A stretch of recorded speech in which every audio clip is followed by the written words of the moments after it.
Hello, this is Tyler Moore from the University of Tulsa. Today we're talking about modeling filter configuration. Here's an outline of what we'll do. We'll explain what ROC curves are and the domain example we're going to model, and then we'll construct an economic model of how to select filter configuration optimally. Up to now we've discussed how to model security investment using very general models. The Gordon Loeb model considers a security investment level and inherent vulnerability of an organization, and then you apply that and come up with an explanation of where an optimal security investment level is based upon the functions used in that model. So it's been pretty useful in trying to justify security budgets and understand sort of intuitively how much an organization should spend. But there are downsides to being so general in that it's really hard to sort of take that high-level model and map it into a real problem. And so the solution is to instead construct more specific, tailored models to the problem at hand, which are less general by definition, but they have the benefit of actually providing insights about economic decisions that are tied to interesting questions at hand. So the example we'll be talking about today is how you could configure a filter that would balance false positives and negatives. In itself, a somewhat general problem in computer science. So binary classification is a recurring problem in computer science. It's, essentially what you have is you have many observations about the world, and they can be reduced to a binary signal. So all the way back at the sort of fundamental lower levels, we have things like communications theory, where you look at the inputs on a wire and map them to zeros and ones. But in financial cases, we have whether you want to say a stock is undervalued or overvalued. In research, we either reject or accept a hypothesis. And in security, we're often presented with this problem of observing, say, some network traffic or a website or an executable, where we need to have a judgment of whether or not that executable or network traffic or whatever is benign and should be allowed, or if it's malicious and should be blocked. And so many security controls operate on this basis, things like attack detection systems, intrusion detection, firewalls, these kinds of things. And so in these kinds of tasks, you have this reduction from the complex world into the binary outcome. It's inevitably going to lead to errors where the reality can differ from what the projection is. And so we can think about those errors in a specific way by talking about the false positive rate and the false negative rate, which you've already seen in some earlier examples when introducing economics earlier in this course. So the way filters tend to work is you end up first considering the false positive and false negative rate and putting it into a table like this, where you have a signal which you can identify as either benign or malicious, and then that signal may or may not correspond to the reality, that in this case that there is no attack or that there is an attack. And so a false positive in this table is when the signal says that the traffic was malicious, but the reality is that it is not, and there is no attack. And so that would be a false positive rate. Whereas a false negative is when the signal says it's benign, and the traffic should be allowed, but in reality there is an attack present. And then the other 2 points here we have where you say that there is a benign. The signal says benign, there is no attack. That's what you want. That's good. That's 1 minus alpha. And then you have the case where the signal says malicious and it actually is an attack. That's true detection, and that's captured by this 1 minus beta. So like I said, these filters are canonical. This problem is everywhere in computer science, and in particular in machine learning. And so there have come these different sort of visual ways to represent the trade-off between the false positive and false negative rate using something called the receiver operating characteristic. And what you do is you end up plotting On the x-axis, typically the false positive rate, again between alpha, between 0 and 1. And then on the y-axis, you plot the detection rate, which is 1 minus beta, or the false negative rate. And so you see here we have plotted the 45-degree angle, and that straight line up there would indicate sort of random guessing. But then you could end up plotting this line, which would show for a given configuration or technology, excuse me, there is a trade-off between how you want to compare your acceptable false positive and false negative rates.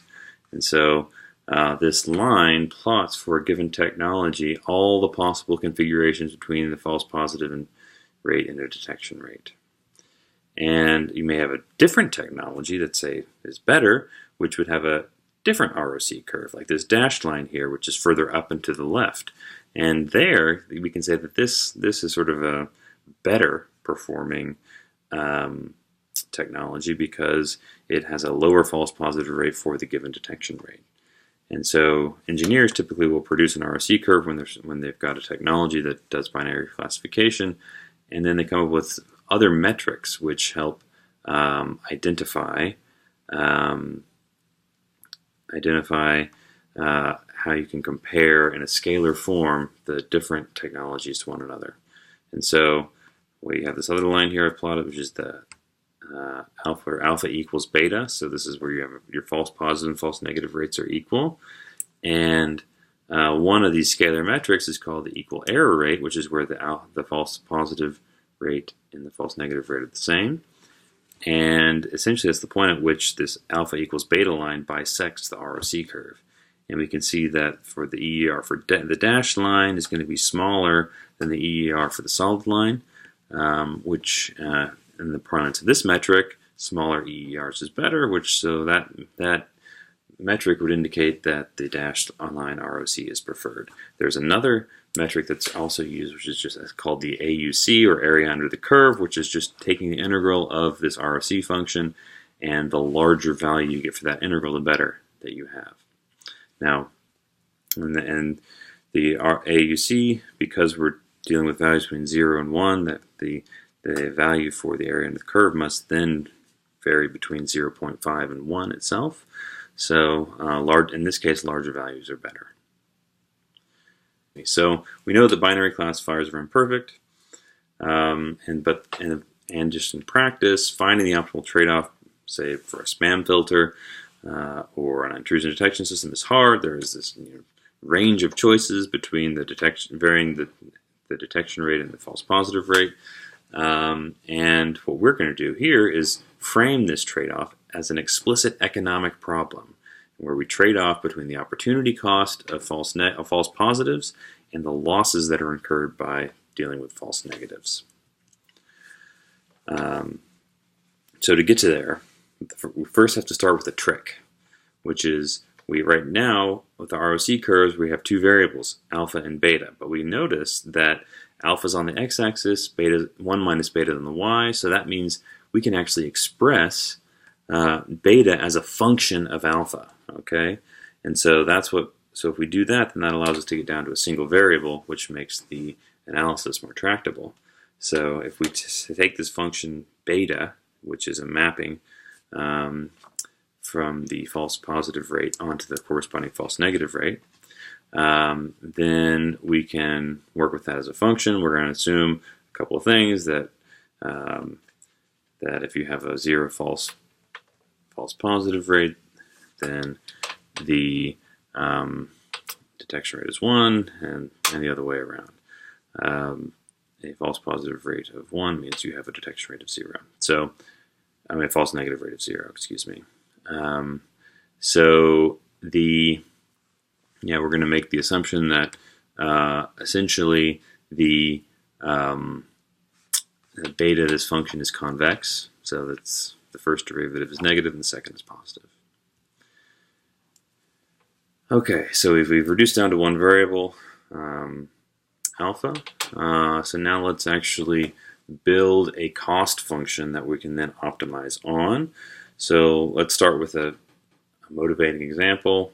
Let's say we've got our filter, which is going to be scanning incoming email attachments for malware. And let's say that we can estimate what the cost of a false positive is. We're going to call that A, which is the false positive here is blocking a benign email.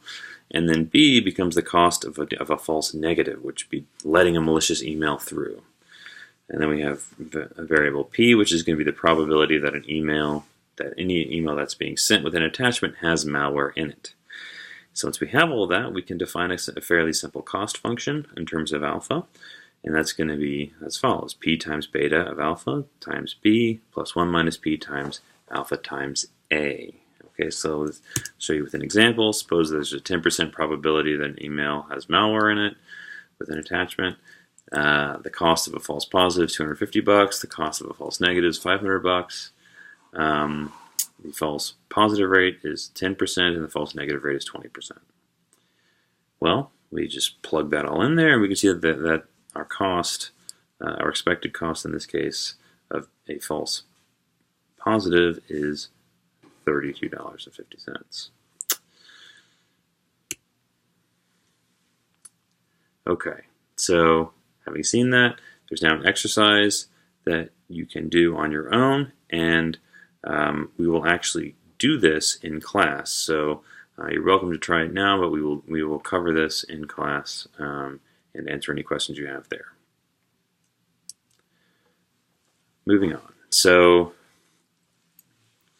we've defined this cost function, and so now that we have this model, we would like to identify what the optimal configuration, and that configuration should minimize the overall cost, right? And so we want to select the false positive rate, which minimizes the overall cost, and that's effectively what this equation does. We're trying to select this alpha star, which takes our cost function and selects the alpha that's the smallest. And in order to identify that, what we can do is essentially take the derivative with respect to alpha and set that equal to 0. You do that, perform a little bit of calculus, and you have a function for the derivative of beta in terms of alpha star, which is equal to this value here, minus 1 minus P over P times A over B. What's interesting about this derivative for the false positive rate is that, for the false negative rate, is that we can use it to construct some indifference curves. So what I'll show you here is essentially an indifference curve, which is 1 minus P over P times A over B. So it's the negative of that equation you just saw, and the reason we have to add that extra minus sign is because we're plotting the detection rate. We're not plotting the false negative rate. So, but then again, this is the sort of the rate of change that would be sort of optimal for your detection rate. And so these indifference curves are linear, and they have a slope that corresponds to this. And if we start plotting our trusty ROC curves, I've created an example here where you have a curve A and B, and on the metrics they're identical. They have the same equal error rate and the same area under the curve. So traditional engineering approaches would be completely indifferent between these two based on these metrics. But if we were to instead introduce our indifference curves, which identifies the optimal slope for the detection rate, then what that allows us to do is find the point at which these indifference curves are tangent on the ROC curves. And so that's what alpha star A and alpha star B are for the two respective ROC curves. And we can see that each actually has a different acceptable, sort of optimal false positive rate. So even though they have the same other metrics. So for A, it's actually a higher false positive rate than it is for B. So that's how we can use this. Now, in practice, rather than having continuous curves, ROC curves, it's very frequently the case that you instead have sort of a discrete condition where you have a sort of a choice of different combinations of your false positive and false negative rates. So that's what this discrete line here represents. You could have you could have points at the origin, a point at D, point E, and F. And so the underlying sort of ROC curve that we would adhere to here, sort of, it looks like the line connecting each of these points. And if we're trying to find an optimal choice among these different discrete point configurations, what we want to look at here is the slope, which is most in line with the slope coming in and out of each of these points. Okay, so let me show you an example here. We have point D, which is at the point x equals or alpha equals 0.2 and detection rate equals 0.4. Well, the slope of that line is 2. It's 0.4 over 0.2. Likewise, the slope of the line between D and E is 1.